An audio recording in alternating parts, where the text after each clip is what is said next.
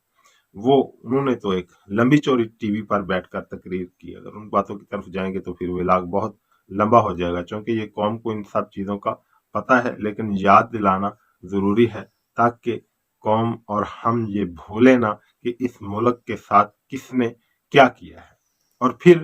Even خود شہباز شریف نے کہا کہ اگر میں وزیر اعظم نہ بنتا تو پھر میں جیل میں ہوتا، کیونکہ ان پر اس دن فرد جرم عائد ہونی تھی جس دن انہوں نے وزیر اعظم کا حلف اٹھایا۔ یہ المیہ ہے میرے ملک کا، اس دن دونوں باپ بیٹے پر فرد جرم عائد ہونی تھی۔ تو اس کے بعد پھر ایک لمبی سٹوری ہے کہ انہوں نے جتنے بھی گواہان تھے ان کو مروا دیا اور انویسٹیگیشن کرنے والے آفیسر کو بھی مروا دیا، یہ پوری قوم جانتی ہے۔ اور اس کے بعد ابھی حال ہی میں پیپلز پارٹی سے جو پیپلز پارٹی کے سینیٹر ہیں جو مستعفی ہو چکے ہیں، مصطفیٰ نواز کھوکھر صاحب، اور پھر سابقہ وزیر خزانہ مفتاح اسماعیل، ان کی سٹیٹمنٹ کی نفی کر چکے، یعنی کہ باجوہ صاحب کی سٹیٹمنٹ وہ بتا چکے ہیں کہ انہوں نے جو ہے نا وہ کیا ہمارے ساتھ تعاون، کیونکہ جب تک یہ تعاون نہ کرتے بات نہیں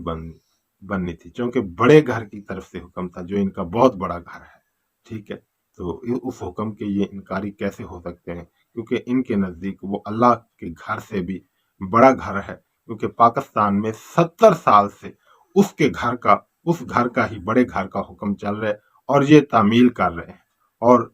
انہوں نے اس تعمیل میں پاکستان کو تباہی سے دوچار کر دیا ہے، پاکستان کی عوام کو تباہ کر دیا ہے، لیکن ابھی تک اس بڑے گھر کے حکم ختم نہیں ہوئے اور ان کی جو ہے نا محکومی ختم نہیں ہوئی کہ انہوں نے ہر حکم کے سامنے سر خم تسلیم کیا ہے۔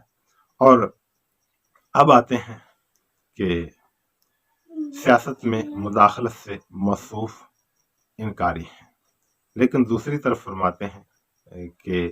میں نے 6 سال آرمی کے اندر کمانڈ کی ہے، میں نے آرمی کے ادارے کی 6 سال کمانڈ کی ہے، سب میرے بچے ہیں، سب میری پالیسیوں پر ہی عمل پیرا ہے، لیکن ایک بات میں بتا دوں کہ ایک سازش انسان کی ہوتی ہے اور ایک فیصلہ میرے رب کا ہوتا ہے، اور ہوتا وہی ہے جو رب کی خواہش ہے،